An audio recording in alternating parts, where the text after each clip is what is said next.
Hey everyone, so there's been a lot of discussion lately about corruption at Jagex, and I just wanted to dive into what corruption can mean in an organisation.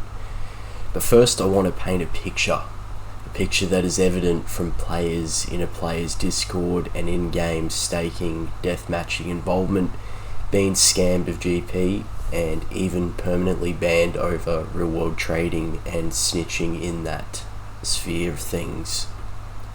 The one thing that came to mind when I watched Odablock's video was the fact that there's a clear code of conduct violation taking place.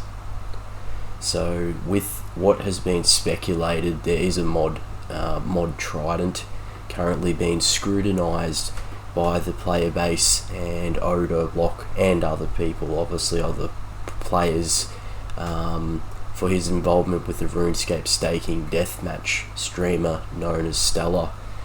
Stella is rumoured to be dating Mod Trident through leaked Discord direct messages. Going off what has been leaked and the discussion of player involvement with Stella, we can see that something more sinister is taking place behind the scenes with Oda's recent permanent ban on both of his accounts. Now, as a player, this is obviously going off speculation, so I don't claim to know anything about this at all, and everything I've said before is pure speculation based on other players' accounts, but there is definitely a required investigation into the matter because these are serious speculative allegations. So I just want to do a deep dive into letting me tell you why this must happen for Jagex as a company to have an investigation. So code of conduct exists to provide rules outlining the ins and outs of accepted and unaccepted behaviour for the organisational standards. In short, if someone doesn't abide by these rules outlined in the code of conduct, then they can face a board that provides an investigation into the matter. So usually this can be through HR internally if they don't have anything to do with these certain employees or the stakeholders involved are impartial to the person being examined. So the person that faces this board, they don't get to decide what is a conflict of interest. That is decided by the board.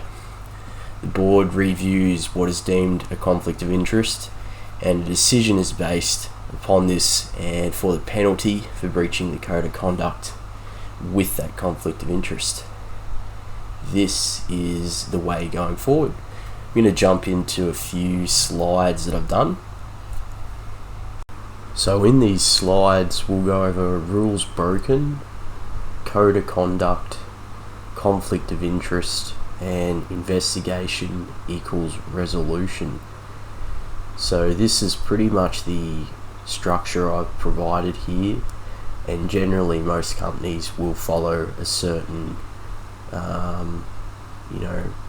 structural guideline to approach these matters, and I think something like this would be beneficial, but I'm not sure what Jagex actually uses internally, and they only really provide the public side of things to look at with the Jagex rules, but yeah.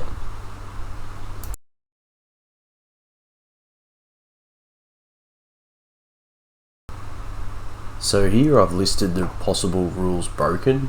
From what we know, there was a targeted ban on Oda's accounts from a mod involved through Discord with a real-world trade deathmatch streamer who has a history of scamming players, which is known through the Discords and messages, and breaking Jagex old school RuneScape rules, which we all know can go off because one of the main ones is obviously the loaning of money to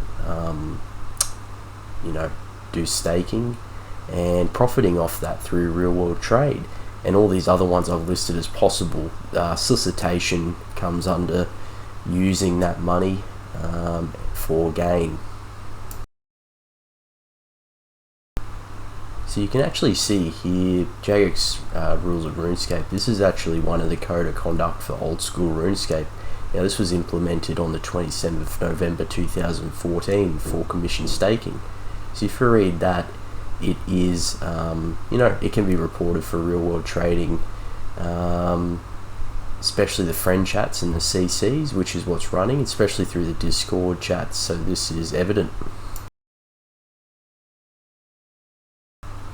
So following on from the code of conduct rule breaking, the question is there a conflict of interest? And the answer is, of course there is. The streamer in question is using their, possible streamer privilege with the views and their financial gain through the moderator and the use of their power, which is actually going against the rules. They're using their power for the personal gain of the streamer. Moderators also possibly getting something out of there, which we won't include in this video. The stakeholders and public perception of this should be damning that it is a really bad use of power, and this should be investigated and resolved. Provided here an investigation of reach, a resolution process, and this would be obviously up to Jagex, but for me this would involve looking at influences on company decision making, the conflict of interest being reviewed by an external party in the company which is impartial, HR to review rules and provide more detail to Jagex staff of what is appropriate and inappropriate behaviour, empowering staff members when they have a conflict of interest to seek advice and provide better judgment so these problems occur less or are resolved with less repercussion, and provide empathy-driven courses for staff dealing with conflict in the workplace and dealing with abuse from players. The reason I added that last one is because I feel like there can be a whirlwind of emotion from players, and rightfully so, but this can affect the mental health of employees, so it's important to have courses in place for their mental health well-being as well.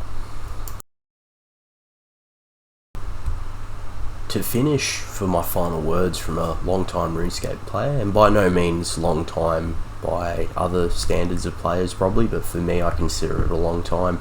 I just think that going forward, I hope Jagex is more transparent with discussing these things and releasing it a bit earlier, at least through statements quickly, just so they can get to the bottom of it and investigate. And I hope this is resolved for the players